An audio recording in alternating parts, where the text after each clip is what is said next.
Welcome to the 26th free beer session. I always ask this: who's the first visitor to free beer session tonight?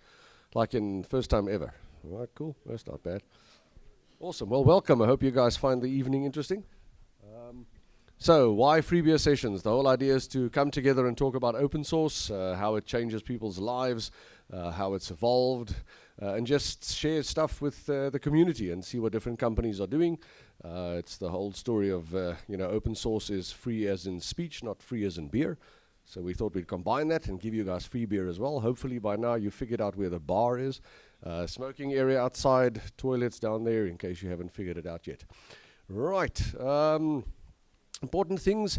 If you have anybody that you know that would like to speak, please let us know. We're always looking for interesting topics. If any of you would like to speak, come and chat to me, chat to Angela and the team. Make us aware of if you want to come and present. First up tonight, we have Quinton. Quinton is from Netstar, and he's going to share a little bit about their journey with open source and how it's changed their lives. Quinton, over to you. Great, thanks, Michi. Am I on? Can you all hear me okay? All right, so my name is Quinton de Kock, and unfortunately for those of you that are here to see the cricketer, I'm not this guy. I'm not that guy at all. So I'm actually the Cloud Solutions Architect at Altec Netstar, and I'm also the proud father of my 9-year-old daughter, Hannah. And I've been in the technology industry for about 20 years. Started in 1998, so that would be 20 years. And my background is software development, .NET as a start, and then more recently moving into JavaScript, Python, R, Scala, and Java over the last 3 years, and opening and moving into the open source environment. My interests outside of technology are psychology, philosophy, and anthropology. And you have to take your mind off the big things and read the small things. So just a disclaimer. I think I need to put a disclaimer out there. All of the views and opinions that I'm going to present to you guys here are mine and mine alone, and in no way represent any of the entities that I am associated with, have associated with, or will be associated with. And in essence, that means that if you want to blame somebody for anything that I offend you with, there's only one person to blame, and that's me. So there's one more disclaimer that I need to add. A lot of things that I'm going to say, I might get the pronunciation wrong, but you all can relax, because these aren't real words. They're made up words. Technology is all about making up words. All right, so this is the normal marketing spiel that we get from Altec Netstar. We've been serving customers for 24 years in the safety and fleet markets. We have about 900,000 units in about 650,000 vehicles in South Africa and Sub-Saharan Africa. We employ about 900, and that's probably closer now to 1,000 people, of which only 100 are in IT and in technology and R&D. And we entered the commercial fleet market in 2004, and currently we provide traffic and other data services to GPS providers like Garmin and other OEMs like Mercedes and those lots. So the traffic you get inside your BMW, that is traffic data that we provide. We also have a footprint in Sub-Saharan Africa, East Africa, and soon in West Africa. And we've recently acquired 2 fleet management companies in Australia. So our growth is a lot of our growth is through acquisition. So this is the image that most people associate with Altec Netstar. And it actually, it doesn't really give us kudos, because we're actually a technology company. We have been providing IoT solutions to our customers in the logistics space. That's what fleet management essentially is, cargo tracking, and to some of the biggest logistics companies in the country and in Sub-Saharan Africa. We provide usage-based insurance information, so driver behavior information to our insurance customers. Again, this is an IoT device a sensor, essentially, that is that we are providing for the insurance customers. And to our consumers, we provide safety. Through our stolen vehicle recovery, if your vehicle is stolen, we'll phone you or you phone us, and we'll recover it for you. And also, if you're in a hijacking, we'll recover it. So really, those are the things that our IoT devices provide. So we've been doing IoT for 24 years. A lot of companies are starting up now as IoT startups, and good luck to them, because it's not an easy industry to be in. We've really ground our teeth on it. So what we realized in 2013 is that we were facing a changing landscape. And the main factor that was driving that change was that our customers were requiring more real-time and more data. So at that stage, we were delivering to our fleet customers an update every 5 minutes with 1 minute resolution data. So essentially a GPS point per packet, which only came in once every 5 minutes. We've had to reduce that to provide a GPS point every 15 seconds to every one of our fleet customers, and in real time. So you can imagine the scale that brings. The other is that our consumer and insurance customers were happy with 1 minute updates and maybe receiving a file once a day that had all of the driver behavior data in one batch. And now at the moment, we've got customers, and very recently we've got a customer that's come through to us and asked us to deliver them 1 second data with 15 accelerometer data points per second. So you can imagine that's huge data, and we need to provide that at the end of the trip within 3 minutes. That's our SLA. So when you switch your ignition off, 3 minutes later, we have to provide that data for that trip to that customer. They then use that to do driver behavior profiling. So we went from 350 messages per second in 2013 to 3,500 messages per second as we stand today. And 75% of that growth happened in the last year. So we've really had to scale. And luckily, we had the foresight in 2013 through our CTO to see that this was coming, and basically prepare ourselves and launch an R&D project that really changed the landscape for us.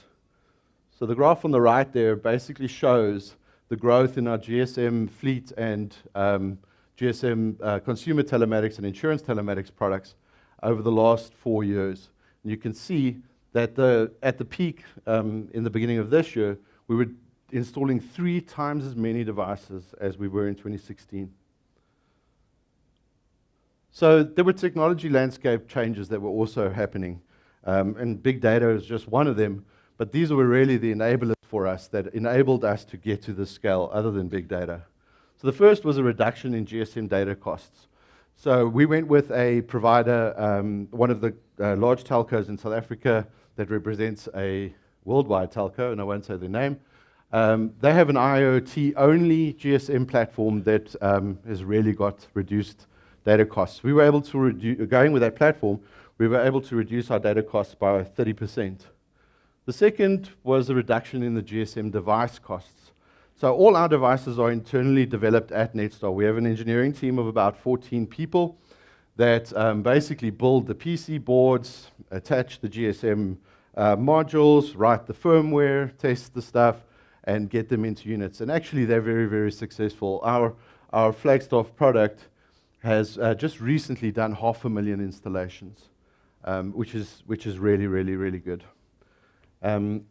So with that, we were able to reduce our costs 50%. So the device we had before we developed this device was 50% more expensive than the one we have now. And we also partnered with an Italian company to build our fleet product, which is a lot more complex, and that also reduced our costs by 50%. So these two, the third change was the proliferation of our IoT devices. So what you see there on the screen is a new product that will soon launch, which is a bicycle tracking device. So some of you might be cyclists and understand what a bicycle costs nowadays. They are like, upwards of 120,000 Rand you can buy a bicycle. That is a tracking device that we'll install in your bicycle. It's very light, so don't worry, it's not going to add weight. We can then recover that for the insurance companies because we get a lot of people, we know of people who get them stolen. The other device with the R5 next to it, that is our asset tracking device that's actually now installed with every of the smart boards in the Gauteng school boards, school district. They have smart boards that they install there. Each board is about 100,000 Rand. One of those is in every one of them. And we've recovered 11. So you can imagine that's 1.1 million Rand that we've really saved the Gauteng school board. The other is our flagship 538 device that we use as an IoT gateway. So there are multiple other sensors that then attach to or that synchronize with that device and pass data through it. So these landscapes these changes in the landscape, were quite challenging for us in 2013. The first problem we had was that traditional relational database management systems, I'm not going to use the acronym, weren't cutting it. They weren't able to scale horizontally, and it was extremely expensive to scale them vertically. We even ran into issues with IOPS on our SAN disks. We had to make large investments into specialized SAN technologies like Xiotech. The other was data center implementation costs. We built a second on-prem data center that's now providing us with HA, which is really nice, on-campus HA, but it cost us quite a pretty penny. And the third and last one is basically the licensing fees. At that stage, we were using an RDBMS, and I won't mention the names again, and in 2012, they decided that they were going to double their licensing fees. Somebody knows what I'm talking about. And we had to move away from that. We had to make a plan. Basically, what we found at that stage, our costs were linearly related to our data rate as well as the data storage technologies that we were using. So we had to make a decision, right? We had to change our perspective. So I saw this slide in another presentation, and I had to steal it, right? So if you look at this, what do you see, right? You see 3 bats hanging upside down. But if you change your perspective, you see 3 bats partying.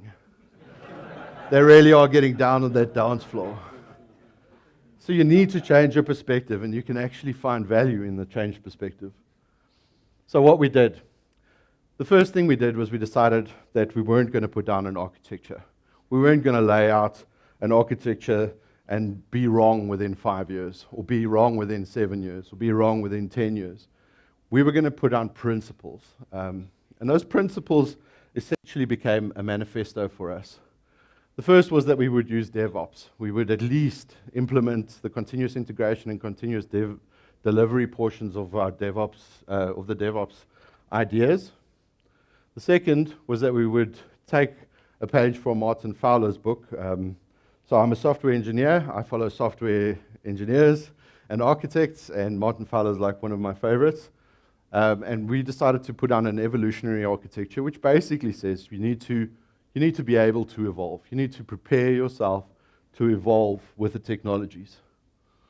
The third was that we were going to put down microservices. So a lot of people are talking microservices. It's a big buzzword again. What we did is we took an object-oriented principle called SOLID, which is basically single responsibility, open-closed, Liskov, interface, and dependency injected. And we applied at least the first 3, or the single responsibility. We only built microservices that do one thing. So if you've got a microservice that's doing 2 things, you're not following the architecture properly.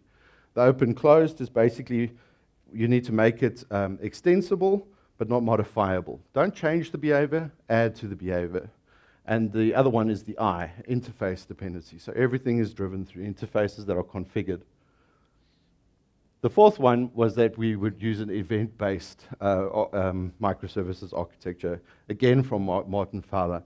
A lot of people are building microservices as APIs, and then they end up with this convoluted connected system that basically points to this API, points to that API, becomes a mess. And all we did, or all Martin Fowler said is basically turn that around. Put an event bus on top of it and communicate to your microservices through your event bus.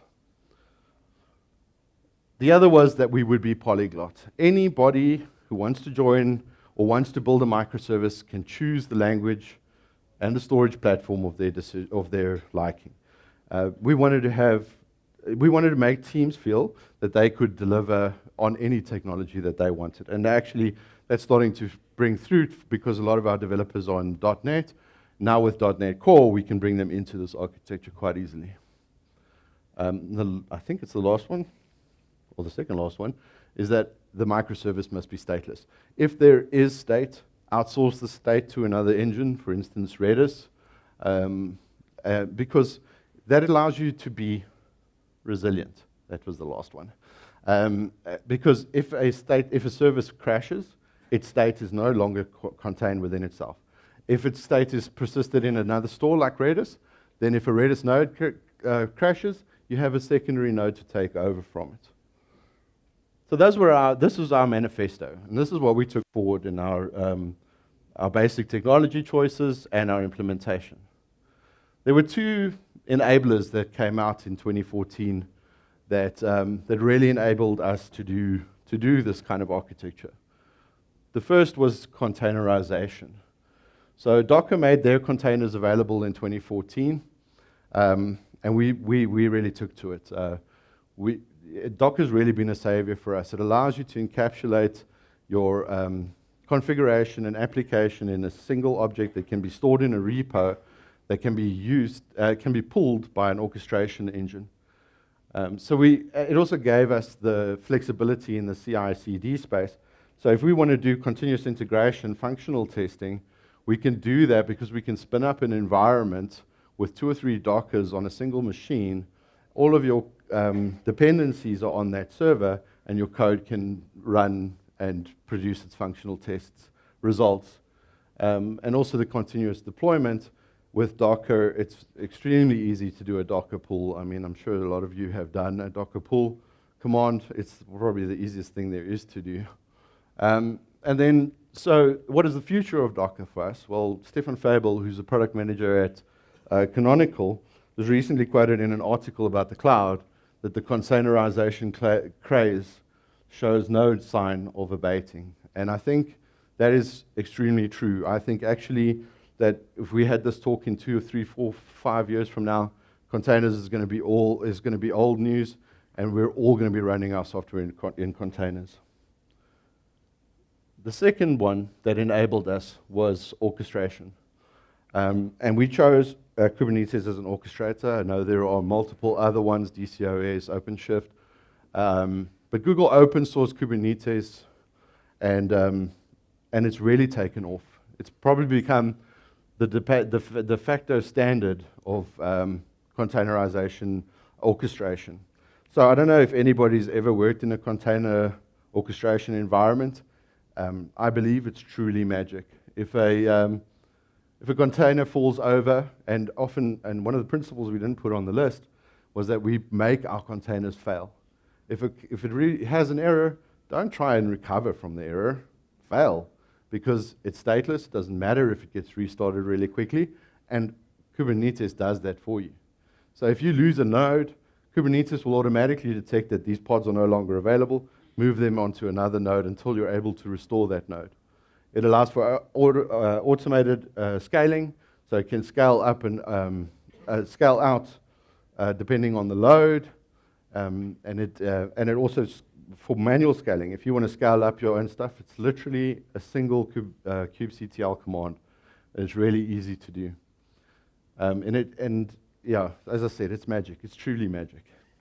The last point there. Oh, and now the future of Kubernetes, what we're seeing, and unfortunately we didn't have this when we were doing our development, was that with the advent of Helm and Helm charts. Now, I don't know if anybody knows what Helm and Tiller are, but essentially it's a package management framework that runs on top of Kubernetes. So you can basically pull down a Helm chart for Cassandra and tell it you want a 5-node Cassandra deployment within your Kubernetes cluster, and it'll pull the Dockers, deploy the Dockers to the environments that they need, to those 5 nodes, set up the volume mounts, everything for you. The persistent volume claim, it basically automates the installation of any infrastructure on Kubernetes. It's, again, magic. I'm going to say that a lot about Kubernetes. So our first deployment was where we basically deployed this in our local data center as infrastructure as a service. We did a 5-node deployment on CoreOS. So at that stage, CoreOS was, and I think CoreOS recently became ContainerOS, but CoreOS was the leader in Docker implementations and the most lightweight base that we could have. And we did a 5-node deployment. We deployed Kubernetes 1.5.2. And our first deployment was our DevOps toolsets. So that's what, part of the principles that we had to do. It wasn't easy. As you can see from the tweet that I did there, Kubernetes can be hard. It's not anymore. This was 2014, 2015, 3 years ago. It was hard. Certificate management was a mission. Everything was a mission. We actually had a scenario about a year and a half ago where all of our certificates expired on the same day. We were down for 4 hours. So that's the only time, though, in 3 years that we were down. So we deployed our DevOps tool sets. One of the other challenges we ran into was that enterprises are wary of open source. Large-scale enterprises and CTOs and CIOs are quite wary of running open source in their environments, and I think I'll talk to that a little bit later. So what we did take away from this was that, and I say cloud, but Kubernetes is a on-premise cloud solution that does everything that they can do. It does software-defined networking. You can use software bash scripts to create your infrastructure. You can deploy your microservices to that environment using bash scripts. What we take away from it is that we essentially, because the cloud is software-defined, you need to use software to define it. So what we did is we put all of our scripts, our bash scripts, and other scripts that we generated, we put back into Git, and we were able to, and that actually gave us one of the side effects I'll talk about later, was that we can reproduce this environment nowadays very, very quickly. And actually, so can you. So Kubernetes has become much easier to install. In Ubuntu, you can use Conjur to conjure up a Kubernetes cluster within a few minutes. It's not rocket science anymore. In CoreOS, they've launched Tectonic, which is just another mechanism to install Kubernetes quite quickly. And I'm throwing these out there because I'm hoping that you guys are writing them down. I'm not seeing any paper. But if you want to play with Kubernetes, it's actually become really, really easy to do. And even so, it's become so easy and so much the de facto standard that Amazon Web Services is now providing Kubernetes as a service, and so is Azure. They're actually calling theirs Azure Container Services, which is just Kubernetes. So our DevOps toolset that we deployed. So as I said, everything was based on CoreOS, running Docker, and Kubernetes. So the first thing we did was put down our Git server. Our Git server, when you commit to either the master or development branch, that was too quick, the development branch, it basically Jenkins will pick that up. It'll then build, so these are all open source tools. It'll then build the library if it's a library, or it will build the source for you, and the scripts, and append the scripts, and it'll push that library to JFrog's Artifactory, so that you can consume that from a Maven or SBT build system. Then Jenkins, and then this diagram doesn't really depict that, but Jenkins will then build the Docker and push the Docker to our own local Docker repository, which is also deployed again inside Kubernetes. So you've got the repo that feeds the Kubernetes cluster inside Kubernetes. And then it will push, then again Jenkins will run the bash scripts that deploy this to either the development environment if you've committed to development, or to the production environment if you've committed to master. We then use Grafana and Prometheus and InfluxDB to basically monitor the application performance management side of things. I think there's a lot more that we can do here. I think Elasticsearch and Logstash and Kibana are also playing very strong roles in this space, or what they call the ELK stack. We haven't deployed that yet, but it is something that we're looking at in the long run. And then, of course, you take that feedback, give it to your developer. He improves the code, commits it to Git, and off it goes. So what you can see here is those basically the first three are your development part of DevOps, and the last three are the ops side of it. And actually, in our environment, our developers are the ops guys. So we have ops guys that do support on our systems, but they'll most likely phone a developer to assist, and the developers take ownership of this platform, which is, I think, a very important part of DevOps culture is ownership. You own everything about it. You own this life cycle. You don't just throw it over the wall and expect somebody else to manage it. Well done, thank you. So anyway, as part of our architecture, we chose an always-on data store. So as I said to you, RDBMSs were becoming expensive. I don't know how my time's doing. Not even close. Anyway, so as part of our architecture, we basically chose an always-on data store. It was not the only data store. As I said, we have polyglot data stores throughout, but it is the one where we store all of our signals. And we chose Cassandra. So Facebook open sourced Cassandra in 2010 already. They were one of the first to open source their platforms that they were running on. And we deployed Cassandra. Is this thing still working? Sorry. So we deployed Cassandra as containers on Kubernetes. I think we were probably one of the first, at least in South Africa, to do this in 2014. And it wasn't easy. There was much documentation or anything around how to do that. But we got it right. We then, so just a little bit background before I get to that. Cassandra is a highly redundant, highly available data store that uses what's called basic consistency.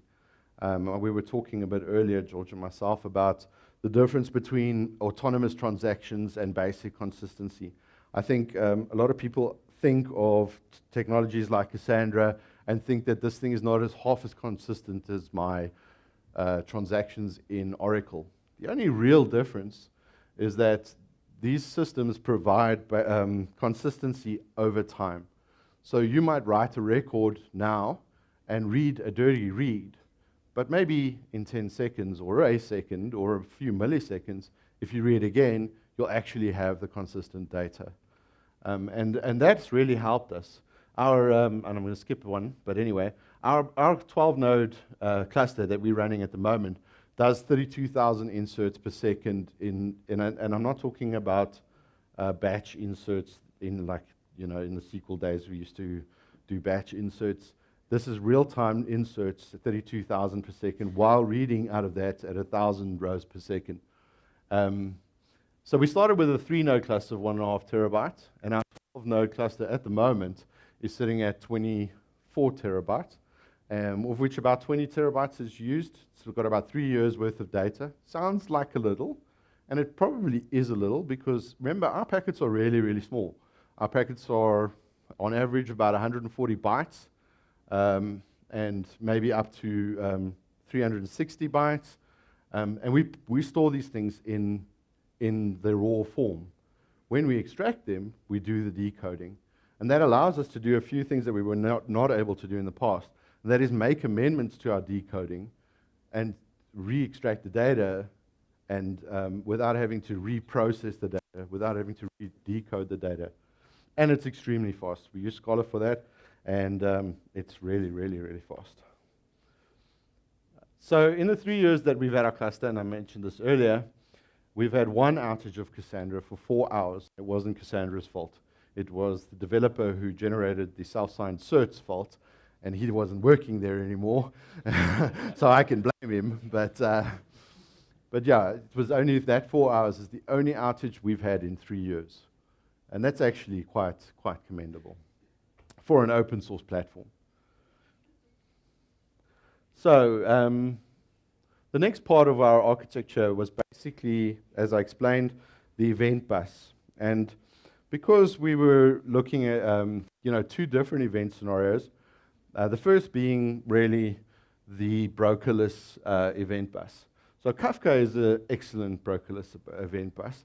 And what I mean by brokerless event bus means essentially we're used to IBM MQ series, RabbitMQ, where there's a broker, you publish a message, you give it a routing key, and it will automatically route that to the queues that are subscribers to this message type.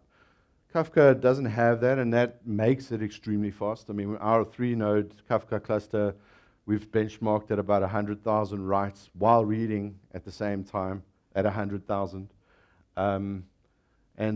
So basically what you do with Kafka is you create a topic.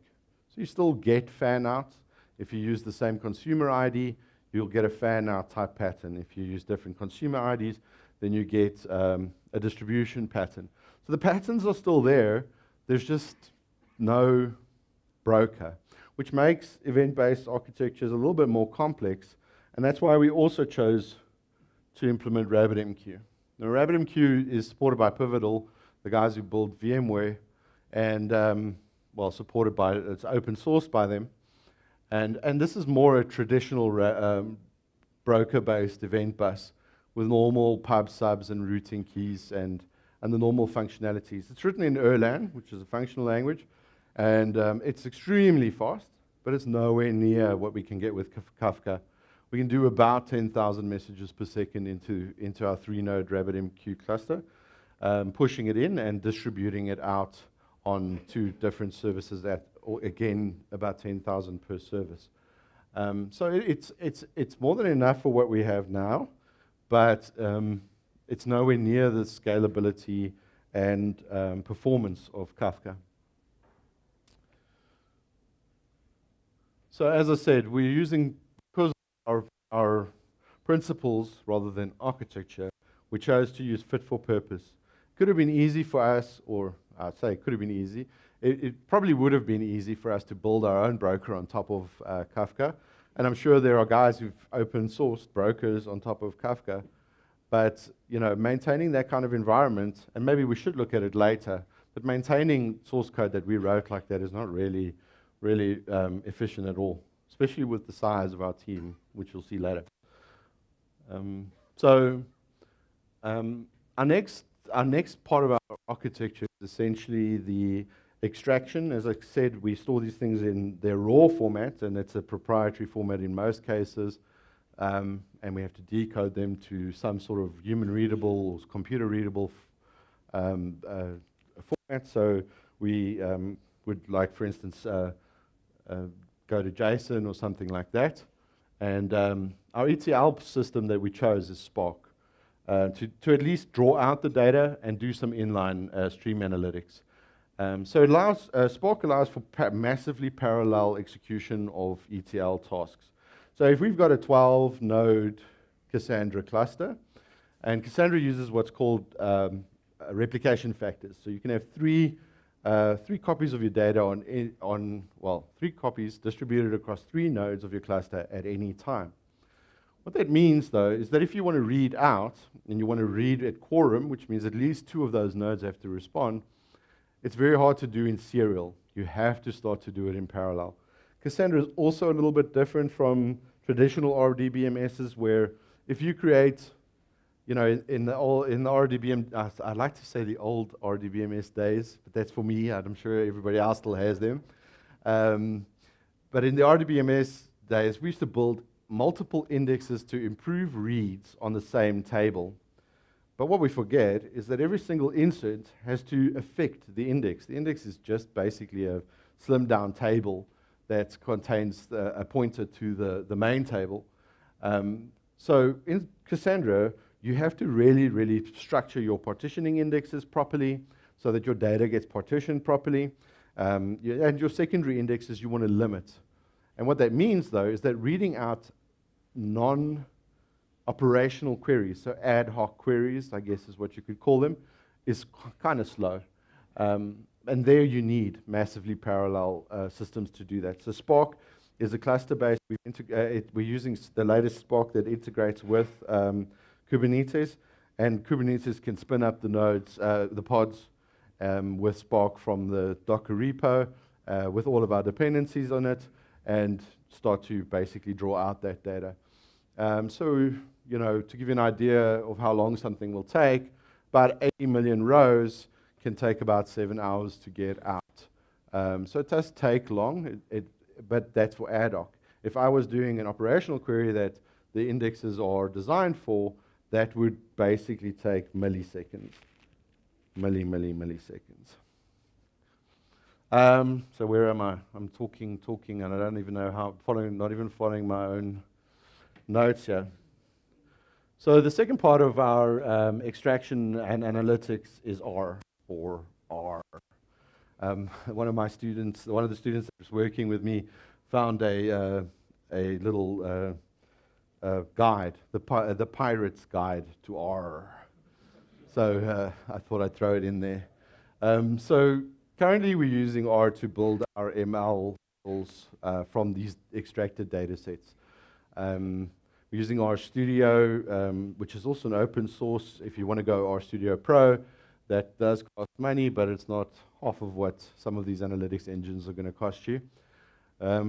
So we basically extract from our Cassandra cluster either back into Cassandra, into CSV on HDFS, or into MySQL, or Postgres, or SQL Server. We have a lot of SQL Server DBAs and BI guys, so they like SQL Server. We'll still pump the stuff in there for them.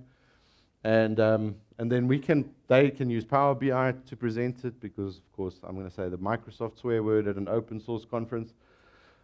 But so they can carry on with that. That team can do what they need to do, and our data analysts, I won't use data scientists, our data analysts can analyze the data, build machine learning models, and basically apply them. One of the things we're struggling with, and I think the next point says it very well, is machine learning and AI are a very big buzzword in our industry today. So everybody's telling you need to do AI, you have to do machine learning. And I think, you know, I'm probably one of those telling you that now. But the fact is it's not easy. And it's not easy for a multitude of factors. I think the first is that resources are tough to find. People who, data scientists, true data scientists, AI experts, are really hard to find. You can't, you can't base in our industry customer decisions or safety of our consumers on AI that's not well thought out. And the second is that it's that last milestone. How do you get these ML models into production? I think a lot of people have done little AI courses where you look at the Iris data set and you do clustering on it and DB scan. I'm sure a lot of people know what I'm talking about. But that's nothing compared to 100 million rows trying to do home and work location detection so that you can do fraud outside of those areas. It's nothing close to that. And that's been probably one of the more difficult things that we're facing at this moment in time, is how do we get these things at scale into production. And we know that we need to be using Spark R. We don't know what the future of Spark R is at the moment. Felix Chung, who's a Microsoft engineer, is one of the lead engineers on Spark R. And yeah, we're not too sure where Spark R is going. So it's a bit of a difficult situation for us at the moment. So what difficulties did we face? And I'm actually running a little bit ahead of time here. Oh no, I'm at 45 minutes. So the first was the enterprise mindset, right? So CTOs and MDs think that open source is a geek who twiddles at night on his PC. And that's definitely changed. I mean, if you look at all of the companies that I've mentioned, Facebook, Google, LinkedIn, that have open sourced major parts of our platform, they're actually not technology companies. They use technology to deliver a marketing service. So they open source these technologies. which is awesome for us, so we can reuse it. But I think the CTOs and MDs out there need to start to accept this, understand that these are big players backing big projects. And where do we get support from for these technologies? So I spoke earlier to Candice about Confluent. Confluent is a major contributor to the Apache Kafka project, and they provide support agreements for you. Databricks, they're a major contributor, one of the top contributors to Spark. They've now got Spark in the cloud. You can do it on AWS. You basically sign up for Databricks, and you tell it you want this many nodes. It auto spins them up, runs the query or whatever you want to do, provides you with your results, even if it's machine learning. And so they support Spark. DataStax are, again, top contributor and driver creator for Cassandra. And they provide the DataStax Enterprise Edition, which has a bunch of other stuff on top of it. So it's got graph databases, supporting tools, management tools, all of that stuff. You don't need to literally learn how Node tool works. And the final one I want to mention is Microsoft. And I think I'm swearing again. I think you all just tuned out when I said Microsoft. But we can't deny the difference that Microsoft is making in the open source world at the moment. With their announcement of the acquisition of GitHub this week, I think a lot of people left GitHub, but you can see that they are starting to commit themselves. Before they bought GitHub, they were one of the top contributors to GitHub. The second top contributor, or I think maybe they were first, was Google. So Google and Microsoft contributing to the same environment that Microsoft just bought. It's a bit of a strange bedfellows story. But Microsoft also, not just in that, but Microsoft has also appointed Brandon Burns, that was one of the founders of Kubernetes. He's still on the board at Cloud Native Foundation that basically runs Kubernetes development, and he works for Microsoft. So, as I said, Felix Chung, the guy who writes Spark R, Microsoft engineer. Microsoft are really buying the top minds in the open source space and contributing back into it. So the second big difficulty, and probably the last one, was culture, and it still is for us. I've mentioned CTOs, but within our own environment, getting people to change the way they think is not always easy. They want to code in their .NET, and they want to write their SQL statements on that RDBMS I won't mention. And so that culture's been difficult, and I think Candice is going to talk about culture, so I'm not going to steal from her. The challenge we had was turning them into dancing bats rather than hanging bats or hanging out bats. Basically, that's it. So thank you. I want to say thank you to my own team, which I've got a photo of there. That's our CTO on the left, and on the right, on the far right, is Eugene Terblanche. It's not that Eugene. So you should see what it's like when we get to the airport. Like Quentin de Kock and Eugene Terblanche walk into a bar. Doesn't work. And then also thank you to all of the people who contribute to open source. I think without them, we wouldn't be where we are. Thank you.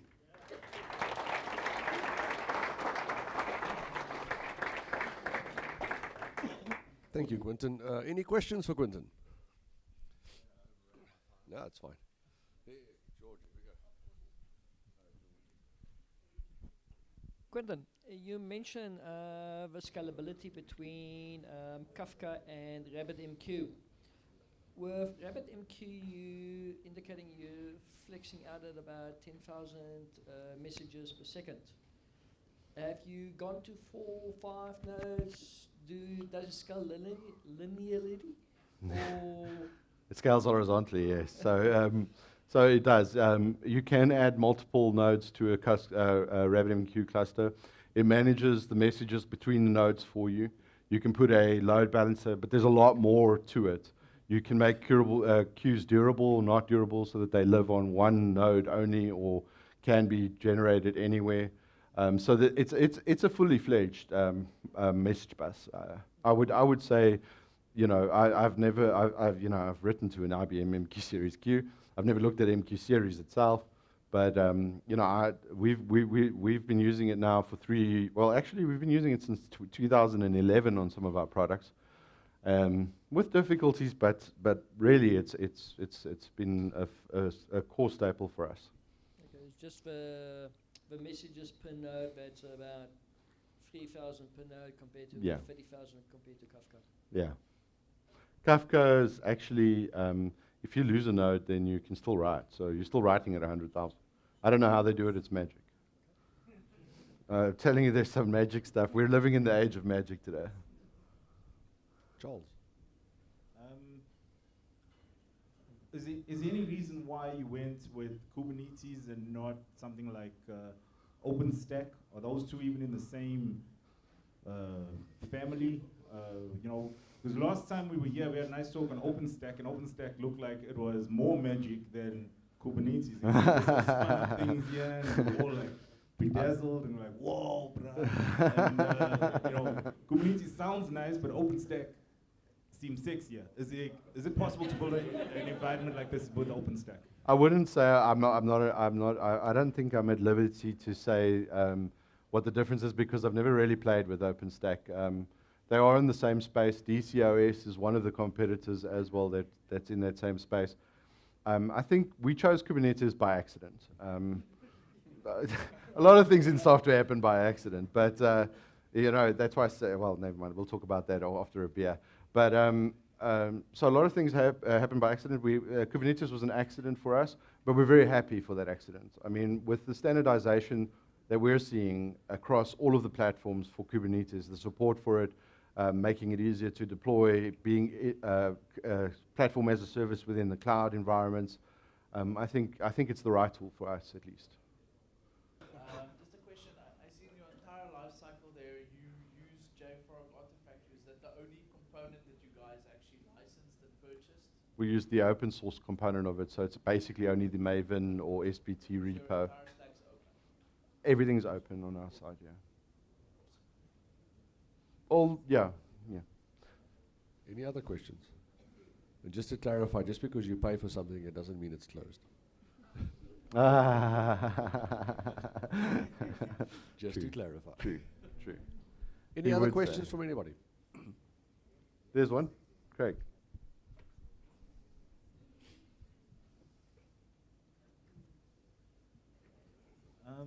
Is there any reason why you guys are using an RDBMS and not something NoSQL like? No, so Cassandra Mongo? is our NoSQL Is store. that your NoSQL? Yes. And what are you guys using? Is it Mongo, Couch? No, it's Cassandra. Is it Cassandra? Yeah, Cassandra is a column store, so it's not a traditional NoSQL store. Cassandra does sound It is sexy. So we do use other components. We do use some MongoDB, very little. We tend to use a lot of Redis for our cache management, even for our state management outside of our microservices. And we're also now experimenting with Hazelcast, which is a competitor to Redis as well, and also open source. Any other questions? Go on, Mark. Yes, I'm glad everybody's asking questions. It's usually not like that. I just wanted to know that you mentioned that you're using Kafka and Rabbit both. Yes. How does that fit in? So basically, we stream all of our signals first to Kafka. We persist them from Kafka into Cassandra, and then we also, at the same time, stream them from Kafka into RabbitMQ.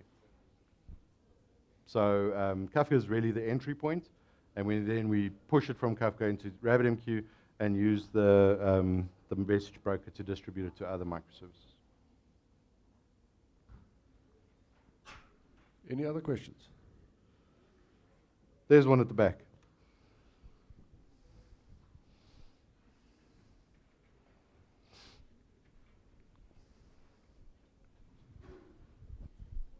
Hi, this is a question from a non-techie. What could go wrong with Kubernetes? Takealot went down last year, and they're blaming it all on Kubernetes. What could really go wrong with this? So interestingly enough, I'm not aware of the Takealot one, but there was a hack at Tesla that they were running Bitcoin mining in their Kubernetes cluster.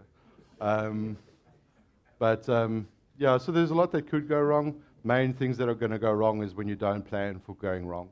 You need to plan for resilience. So you need to have 2 masters, 2 etcds. You need to make sure that everything within your cluster is resilient and redundant. So it's hard to say. I'm not aware of their architecture at all. But no, I don't. You know, the one thing that did happen to us was as I said, the certificates, and that's one outage in 3 years. All right, last question. Candice needs a turn too. I just have to ask, do you use Chaos Monkey? No. But I thought you want to plan for everything. No, I don't know Chaos Monkey. But you've given me something to Google now. Oh, okay. Don't know it. Anyway, Quentin, thank you very much. That was thank you for the opportunity. Thanks, everybody. Guys, let's have a quick.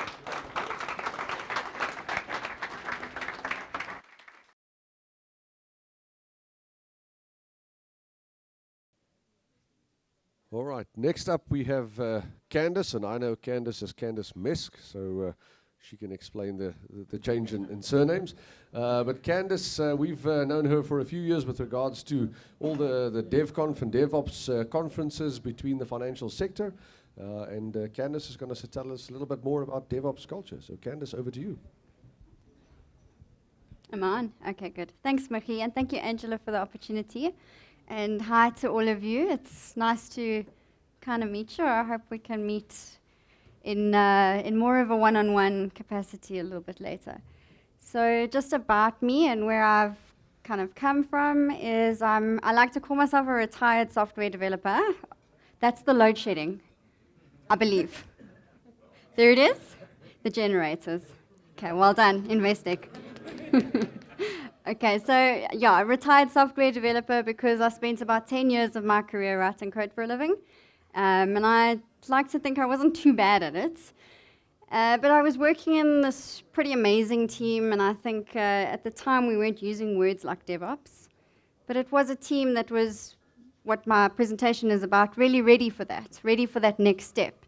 So it got me very curious about what it is that makes teams awesome and how they get to stay that way. So I took a shift in my career and I started working as an aspiring agile coach, if you like. It's a term that I've never felt comfortable with, but that was the title. And yeah, I guess that's kind of how I found myself. I started consulting and I found myself working in a lot of big organizations, banks in particular, and now I work for one. So I'm very privileged actually to work for a business unit inside of RMB, which is called the Foundry. And the purpose behind the Foundry is really R&D. So we get to work on not only interesting ideas that solve interesting problems, but we also get to pioneer with like really cool tech. So that's very exciting, and it's a world that's really accelerated compared to when I was writing code. Where it is today, it's like completely different. So just coming into how I agreed to do this talk, I knew it was about DevOps. I knew that was the theme for tonight. And because it's been so long since I've written code, and I certainly haven't written any infrastructure as code, I didn't feel confident to talk about DevOps in the automation sense and in the tooling sense. But I can talk a little bit about the culture. So the DevOps Summit that happens usually in London has happened again fairly recently. And a lot of the talks are about culture. And I also organized, as Michi said just now, I organized a DevOps industry event for the banks a couple of years ago in 2016. And again there was a huge proportion of those talks that had nothing to do with tooling, and they had a lot to do with culture. So this kind of stuff is what gets me up in the morning and makes me excited to go to work. So the thing that I don't want to do is tell you about this culture that your company needs to cultivate, because I think we're tired of hearing that. It's become very obvious. So I'm really not going to tell you what your organization needs to do well, because there's an excellent chance that you work for one of those organizations, that it would take several years and a complete change in leadership to cultivate the kind of culture that DevOps loves. So that's what I don't want to talk about. But what I do want to talk about is, what if, by some miracle, your company transformed overnight, and when you went to work tomorrow, the culture was right for DevOps? The question that I have is, are you ready? Okay, so expectation management, my version of a disclaimer. is that maybe if you're already working in one of those companies where DevOps is like you eat, you breathe, you sleep it, you're doing amazing, there's possibly not an awful lot that I can tell you that you don't already know. But if you're curious and if you've just started out and if you maybe are wondering what the next step is, maybe there's something that I can share with you tonight that will help you towards the next step or just inspire you or maybe remind you of something that you already knew and you kind of forgot to do. Okay, so that's what I meant by readiness. It's not your culture of your organization, it's you. You in your team, in your current context. Have you got everything you need to be ready? Because you're probably not going to stay where you are forever. So even if it's not awesome now, like your next team might be. And you need to get in there with all the right things. Okay, so I'm going to start with this one, which seems like a really obvious thing to say. Like, are you solving the right problem? Okay, like a lot of people think DevOps is awesome because of Kubernetes and because of Docker. Woo! We get to put stuff in containers. We get to continuously integrate our code. And we get to continuously deploy it. And it's wonderful. But it might not be your biggest burning issue right now. It might not be the thing you really need to solve. But we're very good as technical people, myself included, in the old days, before all this very exciting stuff came along and I got a bit like, whew.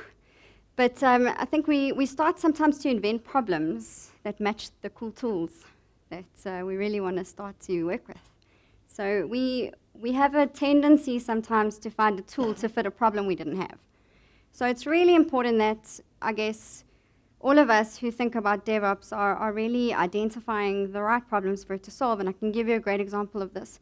So in one of my first engagements as a kind of consultant coach, if you like, I went to a fairly big organization and a team that had 2 DevOps people, that was their full-time jobs, about 5 developers, a tester, a product owner, like everything that you kind of think you want, right? That sounds pretty good. Sounds like a great recipe. And the DevOps person, one of them, was very much configuring the Jenkins thing to be awesome.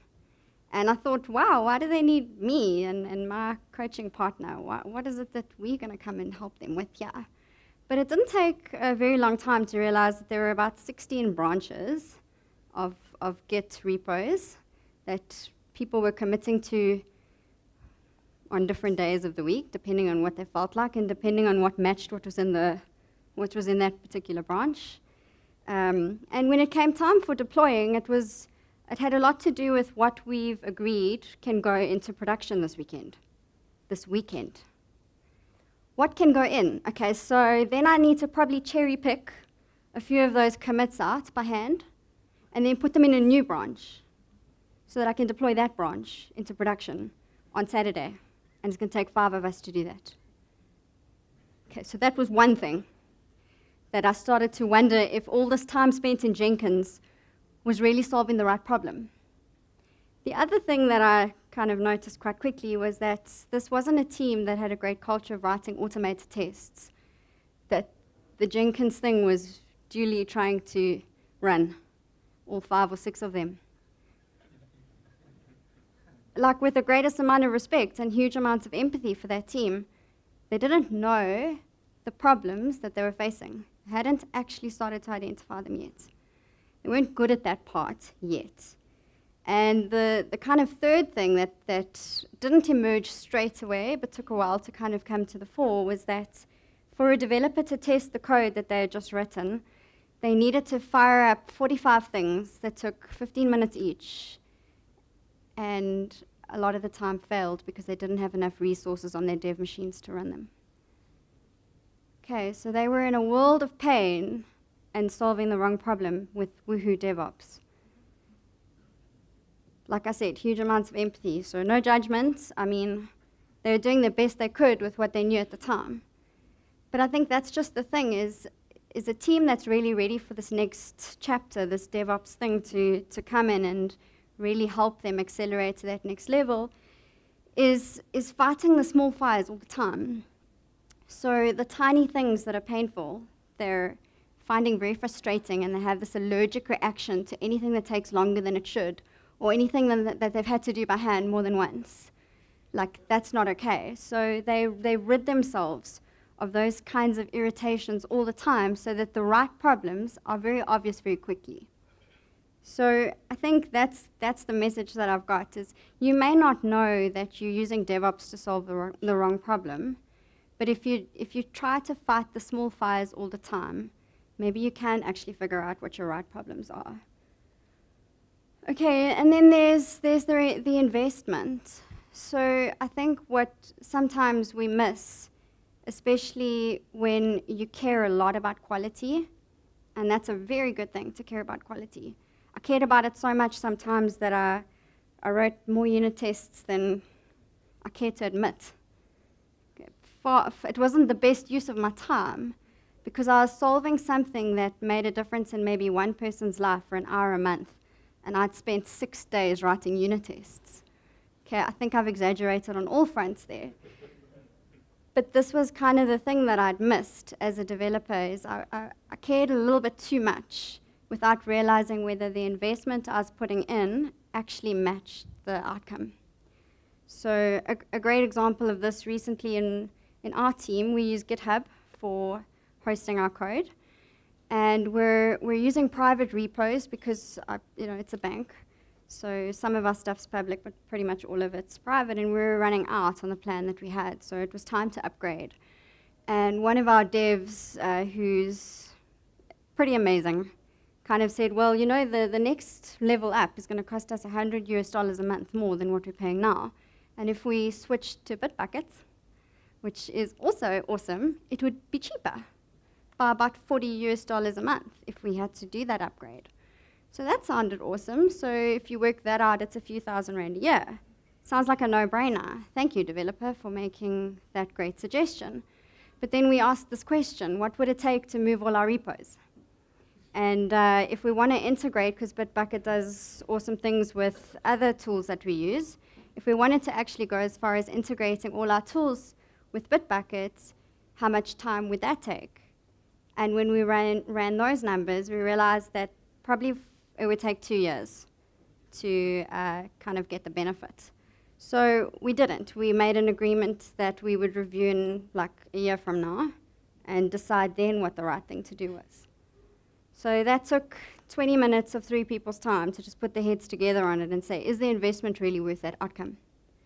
So most of the time when we invest, it's time that we're investing, and we're investing it for a reason. We're hoping that we're going to get more of it later. And that time is something that you need to kind of have in the first place. So if you've got a product manager, or you've got a product owner, or you've got anybody that's driving work through your team, you kind of know that if you had a minute spare, they'd find a way to fill it. So another part of this investment is being able to articulate, if I put in this much time, this is what I'm going to get out of it. So it may not be that the time you put in is going to necessarily give you time. That may not be the outcome that you're going for. Sometimes the investment in time is worth something that you can't measure. Something like, how motivated are people? How many sick days are they taking? Sure, you can measure that. Like, are people coming to work wanting to be there? Are you making your work environment a place that people can learn and grow and critically question and do all of the things that make us really love coming to work? So sometimes the investment in time is not necessarily, I'm going to go and learn this new cool tool because it's going to make a whole lot of hours for us in the future free. No, it's going to keep us learning, and that's why we come to work. That's why we want to be in this team. So those are things, again, that you need to get good at articulating the value of. Okay, so speaking of value, are you following the value? This is something that I see an awful lot of in big organizations, including my own.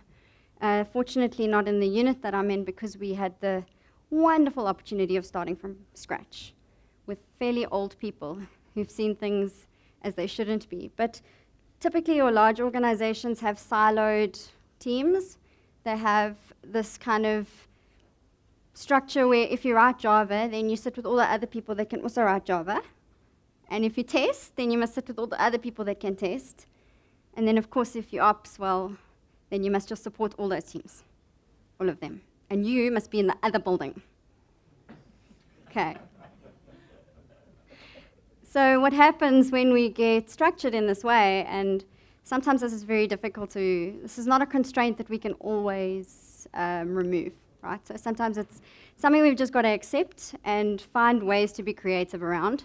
But it creates a false sense of value add. So I've seen it countless times, and I'm sure you have too, where a team believes they're done. They're finished, and they moved on. And they can't understand why you need their help with something they finished last week. But it's because they have no idea what happens to it when they pass it on to that next team. They have no idea what the testers were looking for. When they wrote that code, they didn't know how it was going to get tested. When they wrote that code, they didn't know how it was going to get deployed. But they're so far removed from that final delivery of value that they possibly don't even know who their customers are. So like, this is a big problem. And it's something that I think if you really want to embrace DevOps, you've got to start to ask that question, like, where's the value? Like, what does that success actually mean? I'm playing just a part in that, but it's got to go all the way, it's got to travel till finally it's going to make someone happy. And do we even ask the question, has it? Has it actually made someone happy? Why do we build anything? Today, we live in a world of humans, so there's a good chance that the reason you're building something is to make some human's life better. So teams that were ready for DevOps and teams that are ready for DevOps, and I think teams that are getting DevOps right, are teams that are following the value. I'm sure I had a good example for this one, and I just can't remember it. Oh yeah, I do remember it. Okay, so I met this guy a few years ago, Greg Young. Anyone know him? Anyone? Yes? Okay, so if you've heard of CQRS, Greg Young is the guy that actually invented that term. So he's come up with a thing called the event store. Some of you guys are doing event sourcing, I'm sure. So Greg Young was in South Africa, and I was very lucky to be working for a company at the time who had helped bring him to South Africa to do a course. And he likes to drink beer, so if you ever get a chance to meet him and you really want to bend his ear, the answer is Windhoek, and he loves that stuff. And I happened to be drinking with him one night, and we had long chats about all kinds of things. And the one very interesting thing that he told me was, in his very early career, he was writing code for a casino, and the people that were using the software he was writing were the cashiers, who you would obviously go and exchange your chips with. So he would work at night, and he would deploy at night. And he was just very, very fascinated to understand what it was that he was doing. So he would run, this is how I remember the story, he would run down some stairs and across the buildings, and eventually he would go find the cashiers, and he would go and stand next to them as they used the software that he had built. And he would discover some really interesting things, like stuff that was there that they never used, stuff that was there that they had never asked, how do you use that? Stuff that they wanted to do that was really complicated. So he got a great deal of information by actually just spending some time with the user. So for a lot of us, maybe our users are overseas, or maybe they're these customers, like maybe we Takealot, and like they don't know Candice, who buys their products now and then. But maybe like your customer is actually just the team that's deploying your code. Like, you got to think about it like that, and you got to have a little bit of empathy for that team. So there was a team that I'd spent some time with, and I was helping them with their retrospectives. And in the retrospective, like for a few weeks in a row, they were feeling very frustrated because every time they were done with their code, like it would take days with ops. And it would take a really, really long time for it to finally get deployed. And they would make mistakes. Like, I gave them the code. Why is it that, like, they're asking me these dumb questions, or they just deployed half of it? It's very weird. Okay, so instead of firing off a bunch of emails and escalating it to management, they decided to take a very different strategy. And the strategy was to invite that other team to a meeting and just ask them, like, when we give you our code, like, what's your process? how do you guys actually get it from here all the way into production? And they discovered some really interesting things. They discovered that the way that they were delivering their code to this team was like very inconvenient. So between the two teams, they developed a template and a checklist, and that solved a lot of that kind of problem. So they were in different buildings, and this meeting actually facilitated an opportunity for them to meet in some instances. Some of the team members had only ever emailed each other, and now they actually met each other face to face, and they started to understand a little bit of each other's worlds. So I think that there are things we can do despite the constraints in our organization to still really embrace this way of collaborating with other teams. That was a very long story. Measuring stuff. How many of you guys are measuring stuff? Please, someone raise your hands. Thank you. This is great. Okay, so you can measure a lot. You can really, really measure a lot. So Jean Kim actually, I was wondering to myself, what are the things that Jean Kim actually said in the Phoenix Project? Because I never read it, and I felt like a little bit of a phony. I had a DevOps conference a couple of years ago, and I hadn't even read the Phoenix Project, but I was wondering, and like these things that are in my mind, he kind of wrote about a lot as well, and saying that you've really got to measure stuff. You've got to measure your velocity. You've got to measure, like, what's your time to repair? If something breaks, how quickly can you bring it back up again? These are the things, and if you look at I don't know if any of you have seen the state of DevOps reports over the last couple of years, those are things that they can report on. So, like, on average, teams are 200 times faster with their deploys and their X number of this. And you've got to really know, like, if I'm going to invest in some cool automation or even a different cultural way of working, like, is there a way for me to actually test if that's working for our team? So you're going to measure everything. So, I mean, I worked in a team where we measured how often we paired on user stories. We had a pairing chart. It was like a dance card. And, like, we would compare. If for some reason in a week we had done a whole lot less collaboration, we would ask ourselves what's going on. We even at one point measured how many times someone interrupts us in a day. The context switching is very expensive. So we wanted to measure that. We measured yes, right? Because it's flippin' expensive. If I have to, like, stop what I'm doing, do you know it takes around 15 minutes to pick up from where I left off? That's a lot of time. Over a day, if that happens to you 4 or 5 times, like, you've lost hours. Not really, but it's a lot. So we measured that. We also measured, we had a board where we visualized the work that we were doing, so we were developing software. And we measured in between development and testing, how many days is something sitting ready to be tested. We measured how many days while it's in development did I not even touch it. We measured how long does it take between we've done everything in our team and it went to prod. There's a lot of stuff you can measure. And then, of course, you can measure how long does my build take? How long does my my deployment take? How many tests have I got? How many systems are up versus how many systems are down on a given day? There's a ton that you can measure.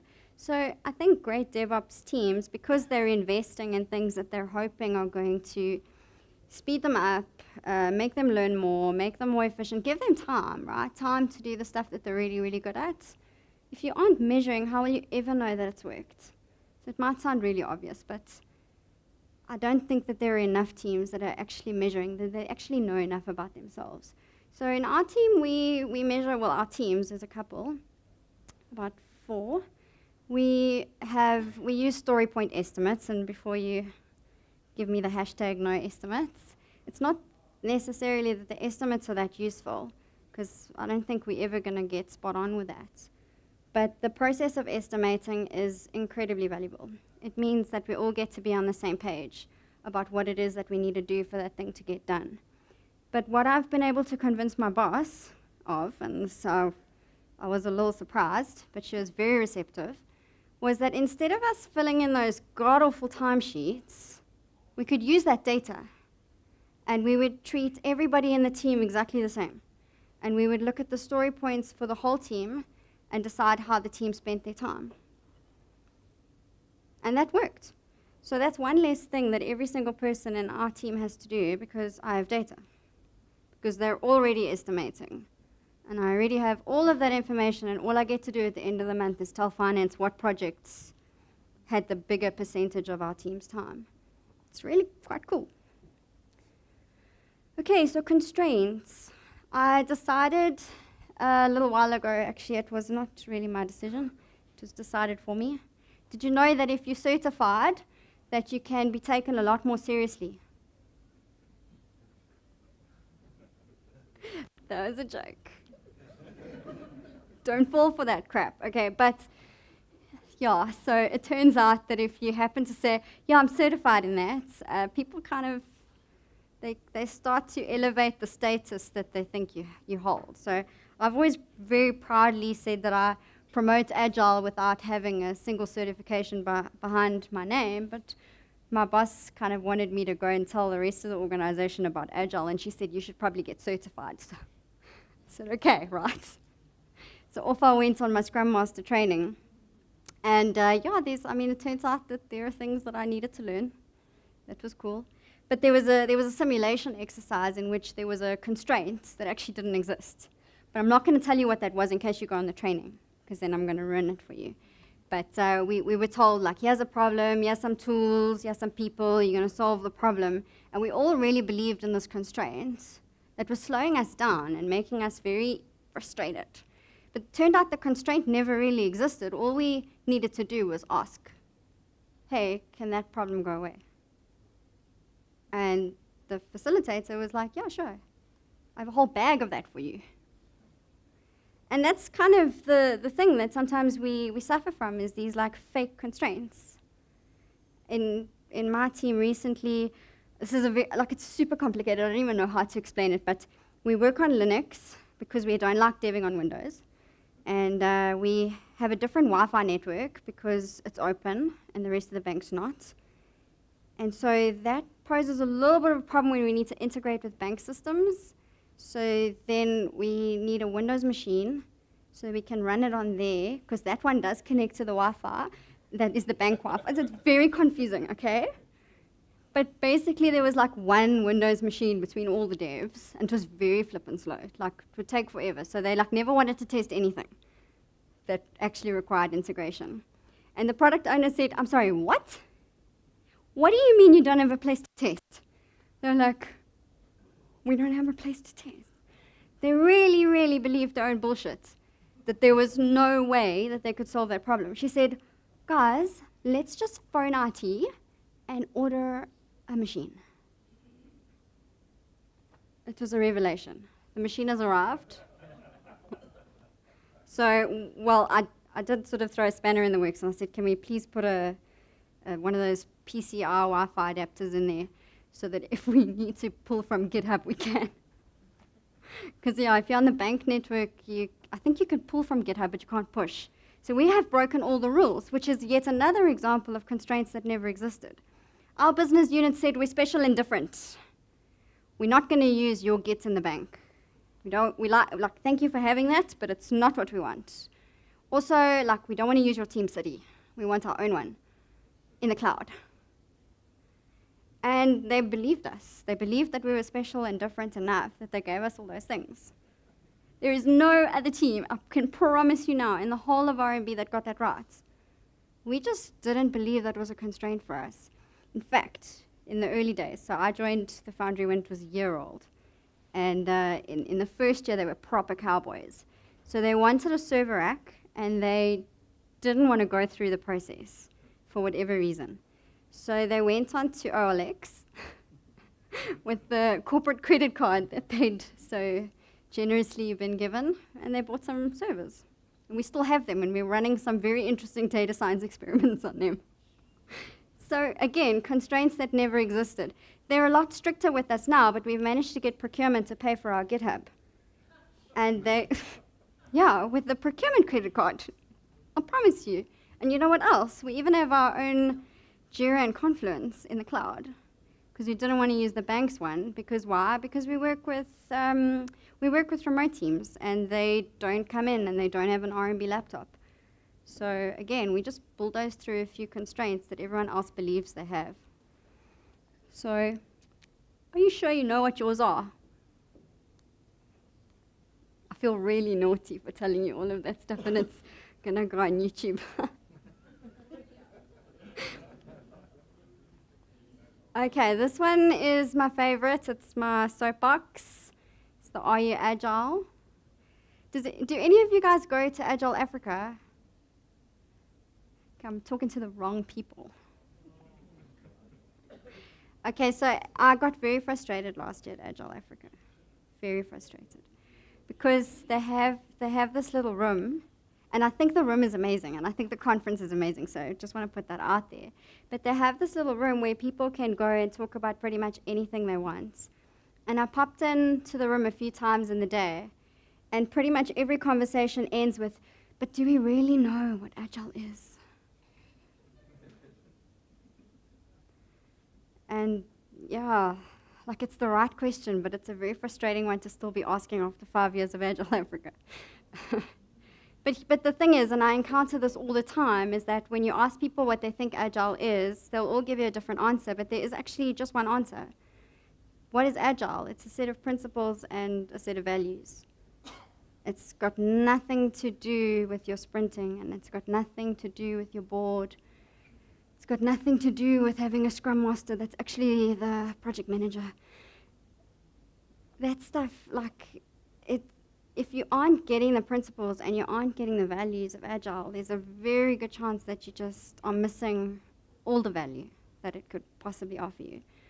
So that's kind of what I do all day long, is try to help people really benefit from what, in essence, what Agile should have been, which is nothing more than a mindset and a way of treating each other and a way of thinking, like, how can I get that value out faster?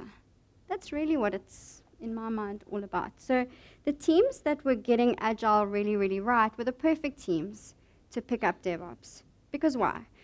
They had already figured out how to make stories really, really small enough to be value-adding. Okay, user story is not, I added a column to the database. It's not.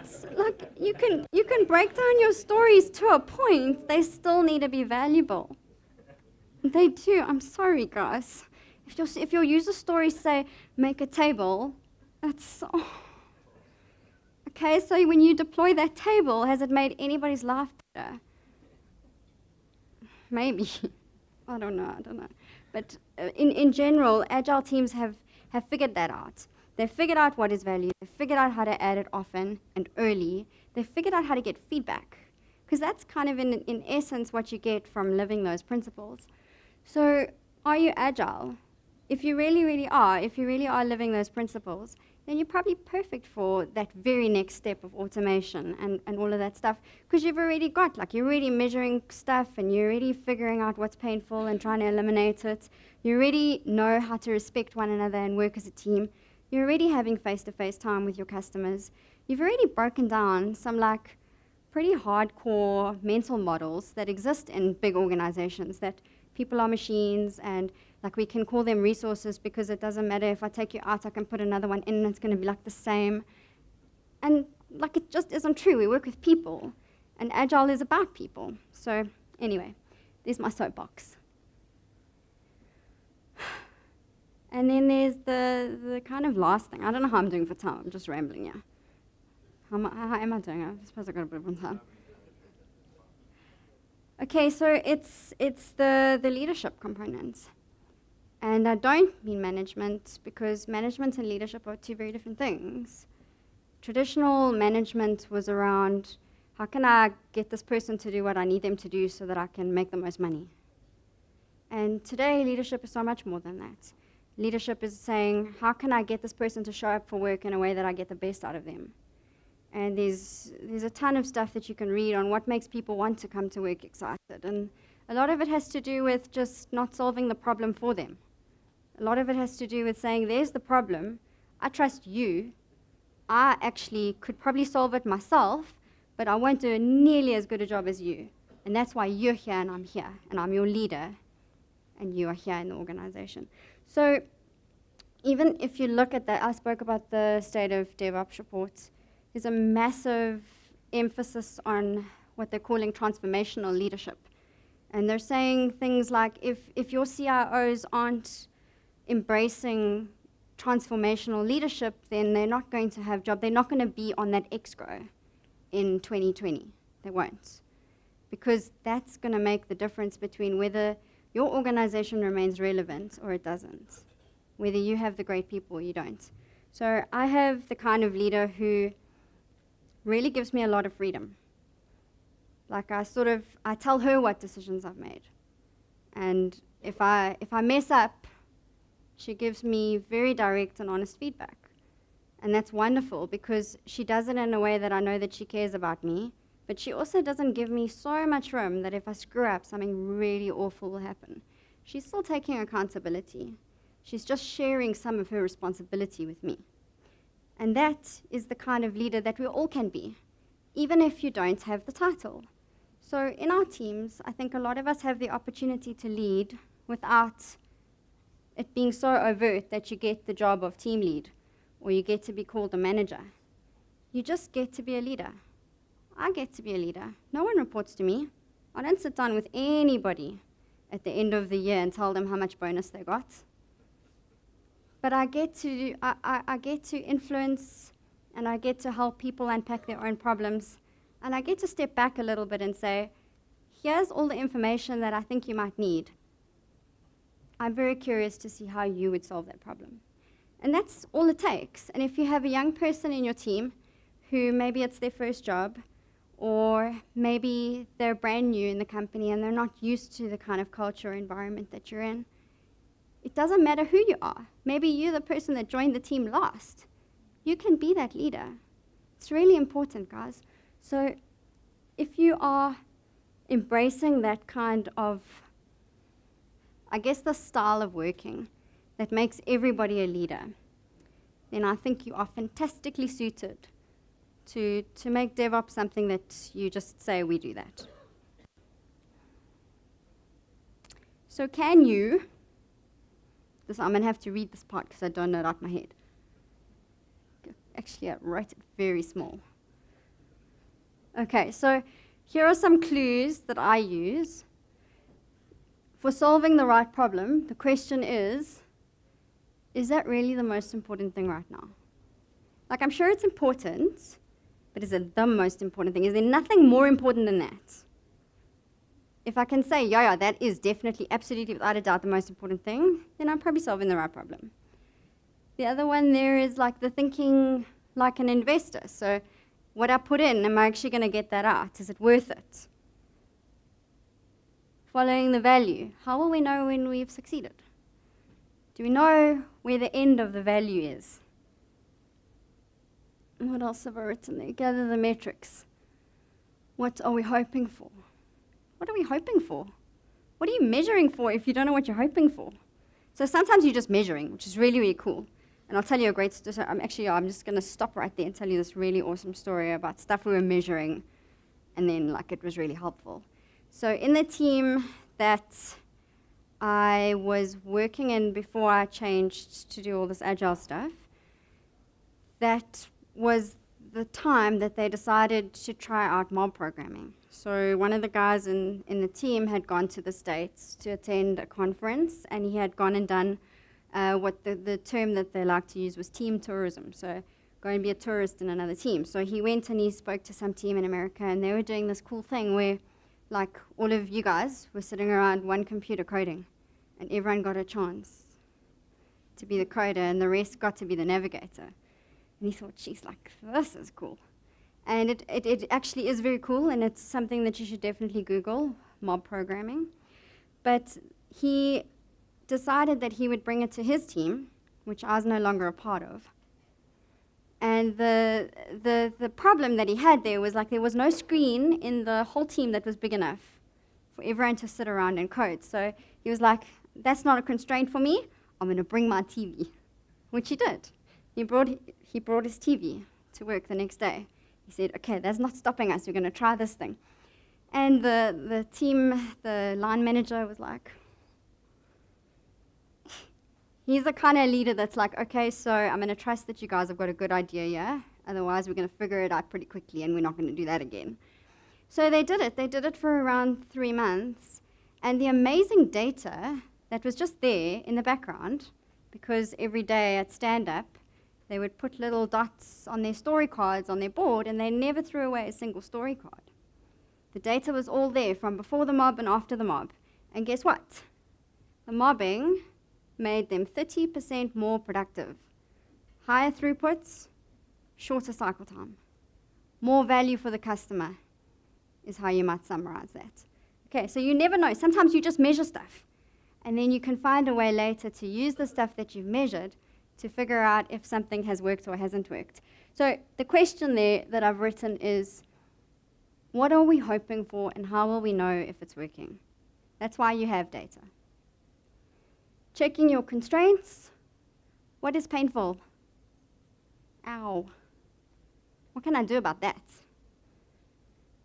And maybe nothing. Like sometimes, I'm waiting for infrastructure right now. I have a project that wants to very desperately go live, and I'm waiting for some Linux machines that are in the pipeline somewhere, and they're very close, I'm told. They've been very close since February. Okay, I don't even know how to fix that. But some constraints you can fix, like the machine that the devs got now that they can test all the integration stuff on, right? It was actually very simple and very inexpensive. Okay, be more agile. Are we living the principles? So I spoke about that. And then just be a great leader. Am I someone who's helping our environment be a place that others want to come and be their best selves? And those are the kinds of things that I try very hard, and it's not always possible. Like, no one's perfect. So some days I come to work and like nothing feels good. And then other days I'm like, yeah, all those things. But I try to think about them. So the question that I'll leave with you, and I've asked it at the beginning of the presentation, is if your organization really did make that transition, or maybe you moved and you went to like some great startup, would you be ready? And that's it.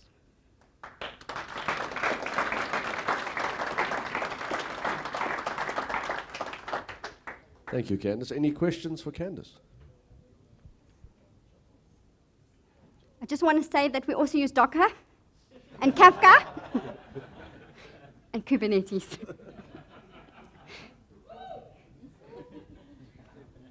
Any questions? There's one over there at the back.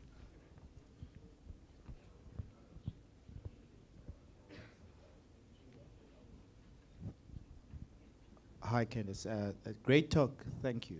Thank you. I just wanted to find out, in terms of agile thinking and the way things are done for big teams in a corporate setup, is it different for a startup that's doing things differently?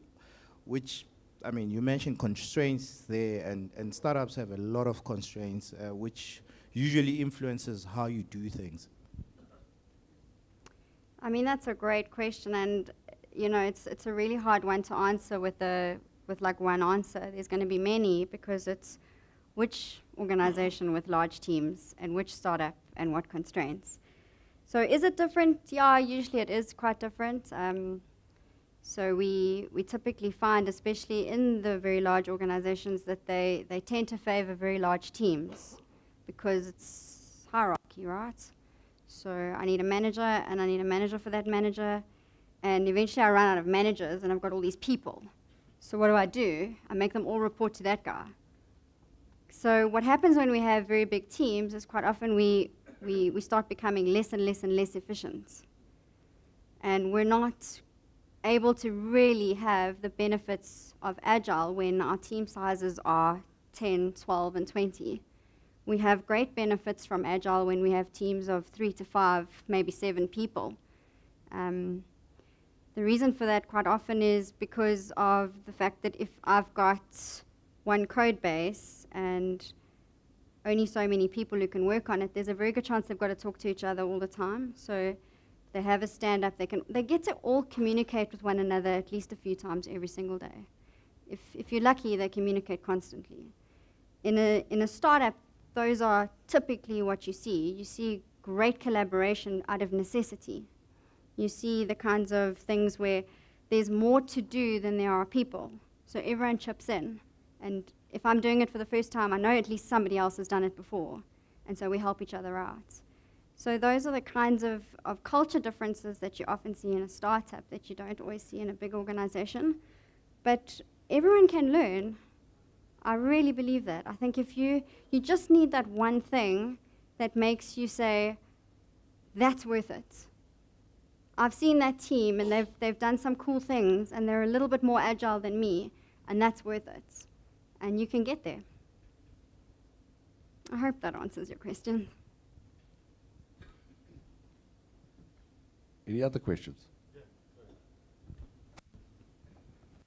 I hope it's not about Kubernetes. No Docker and no Kubernetes. In your experience, Kenneth, how do you drive a change from the bottom up, if it's possible at all, to start to adopt real agile principles? From the bottom up, it's sometimes very difficult, and it's not for lack of willingness sometimes on the people's part. It's because the system around them that's meant to support them doesn't. So from the bottom up, it can be extremely challenging. So what you really want is both. And what I think we often see are the business going rah-rah agile because they've heard that it's going to make them so much faster. Because somehow, there's a Bain study out there that's got this awesome stat in it that says like 6 times more. And they don't know more of what. But it's 6 times more, so it's got to be cool. So we must all be agile. But what they haven't figured out about agile is that it really means trust. And that part's really, really hard. It means that I really believe that team, no matter what they tell me, that's the right thing. If they tell me it's going to take 4 times as long, they're the experts. So sometimes the people at the top don't want to believe that, because where's my 6 times? You're just telling me it's going to take you 4 times longer. I'm supposed to have it 6 times quicker. Something's not matching up here. Agile failed. But sometimes that bottom up can influence the top, and I have seen that happen too. It's just hard. Any other questions? Thank you. So thank you very much for joining us tonight. No need to run away yet. Please hang around, network, share ideas. And once again, anybody have ideas for speakers for future events, please let us know. Once again, thank you to Investec, to both of our speakers, and the guys from Two Oaks. Thank you very much, everyone. Cheers.